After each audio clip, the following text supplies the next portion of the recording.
Hi పిల్లలు, అందరూ ఎలా ఉన్నారు? ఈరోజు మీకోసం ఒక అద్భుతమైన, భలే సరదాగా ఉండే కథ తెచ్చేశాను. ఈ కథలో చాలా తెలివైన బీర్బల్, పాపం ఒక పేద రైతు, ఇంకా ఒక గొప్ప రాజుగారు కూడా ఉంటారన్నమాట. మరి కథ వినడానికి మీరంతా సిద్ధంగా ఉన్నారా? అయితే ఇంకెందుకు ఆలస్యం? పదండి, ఈ తెలివైన స్నేహితుడితో కలిసి మనమందరము ఒక సాహసయాత్రకి వెళ్ళిపోదాం. రెడీయా? కథలోకి దూకేద్దామా? అనగనగా ఒక పెద్ద రాజ్యముండేది. ఆ రాజ్యాన్ని అక్బర్ అనే మహారాజు పరిపాలించేవాడు.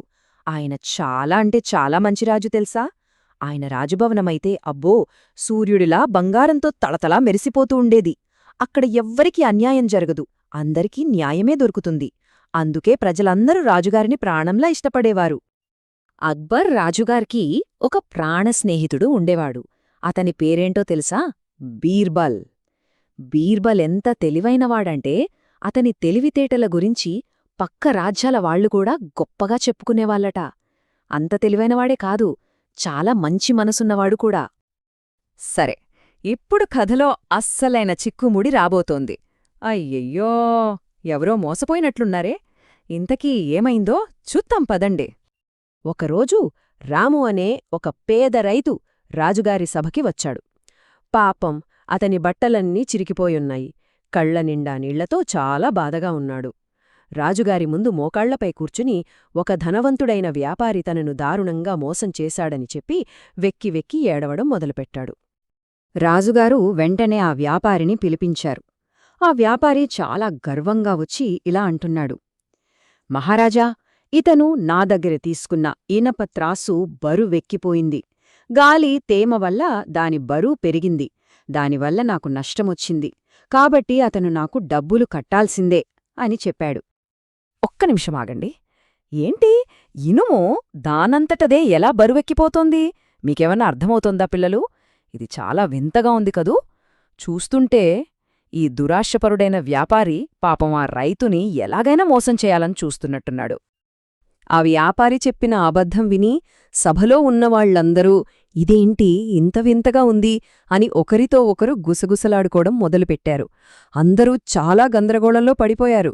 కాని మన హీరో తెలివైన బీర్బల్ మాత్రం చాలా ప్రశాంతంగా తన గడ్డంమీద చెయ్యి వేసుకుని ఏదో లోతుగా ఆలోచిస్తున్నాడు.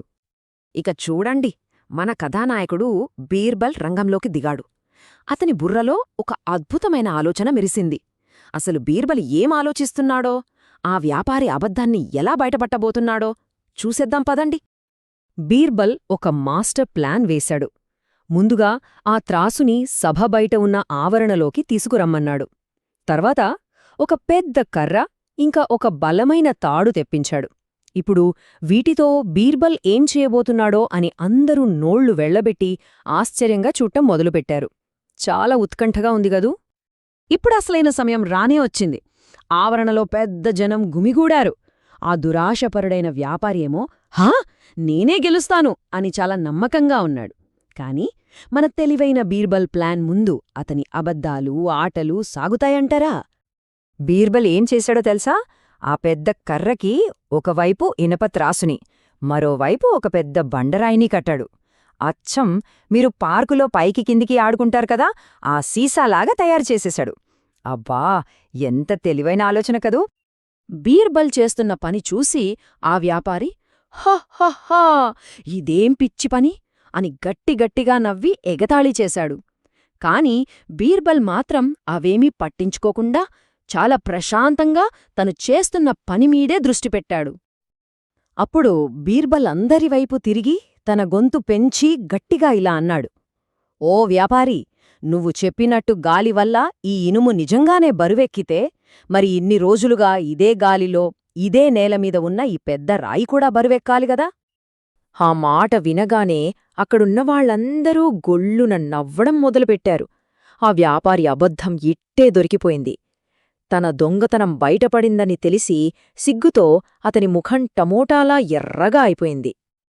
అప్పుడు ఆ వ్యాపారి గజగజ వణికిపోతూ రాజుగారి కాళ్లమీద పడి, మహారాజా, నన్ను క్షమించండి, నేను అబద్ధం చెప్పాను.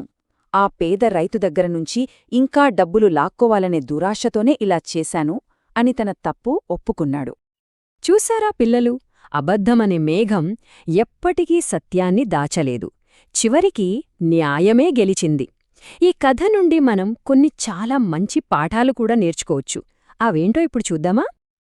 అక్బర్ రాజుగారికి చాలా కోపం వచ్చింది.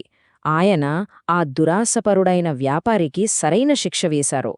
వెంటనే ఆ త్రాసుని రైతుకి తిరిగి ఇచ్చేయాలి. నువ్వు రైతుని నష్టపరిచినందుకు 2 జరిమానా కట్టాలి. అందరి ముందు ఆ రైతుకు క్షమాపణ చెప్పాలి అని గట్టిగా తీర్పు ఇచ్చారు.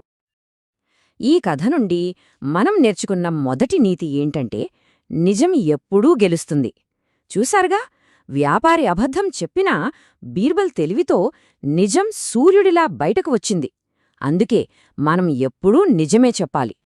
ఇక రెండో నీతి, దురాశ దుఃఖానికి చేటు. ఆ వ్యాపారికి ఇంకా డబ్బు కావాలని చెడ్డాశ పుట్టింది. ఆ దురాశ వల్లే అతను అబద్ధం చెప్పి మోసం చెయ్యాలనుకున్నాడు. చివరికేమైంది? డబ్బు పోయింది, పరువు కూడా పోయి అందరి ముందు సిగ్గుపడాల్సొచ్చింది కదా. ఇక మూడోది, చాలా ముఖ్యమైన నీతి, మన తెలివితేటలని ఇతరులకు సహాయం చేయడానికి వాడాలి. చూడండి, బీర్బల్ తన తెలివిని ఉపయోగించి ఆ పేద రైతుకు న్యాయం జరిగేలా చేశాడు. మనం కూడా బీర్బల్లాగా మన తెలివిని మంచి పనులకే వాడాలి, చెడ్డ పనులకు కాదు. సరేనా? సరే, కథ మొత్తాన్ని ఒక్కసారి చకచకా గుర్తు చేసుకుందామా? మొదట బాధలో ఉన్న రైతు వచ్చాడు. తర్వాత దురాశపరుడైన వ్యాపారి అబద్ధం చెప్పాడు. అప్పుడు మన బీర్బల్ తెలివైన పరీక్ష పెట్టాడు. చివరికి న్యాయం గెలిచింది. భలే ఉంది కదా ఈ కథ. ఆ తర్వాత రాజ్యంలో అందరూ బీర్బల్ తెలివిని ఆహా, ఓహో అని తెగ మెచ్చుకున్నారు. ఆ పేద రైతు తనకి న్యాయం జరిగిందని సంతోషంగా తనింటికి వెళ్ళిపోయాడు. అందరూ తెలివిగా, నీతిగా, చాలా సంతోషంగా జీవించారు. వెళ్లే ముందు మీకు ఈ కథ నచ్చితే లైక్ చేయండి, మరిన్ని మంచి కథల కోసం సబ్స్క్రైబ్ చేసుకోండి, ఇంకా మీ స్నేహితులతో కూడా పంచుకోండి. మళ్ళీ ఇంకో అద్భుతమైన కథతో కలుద్దాం. అంతవరకు బాయ్ బాయ్.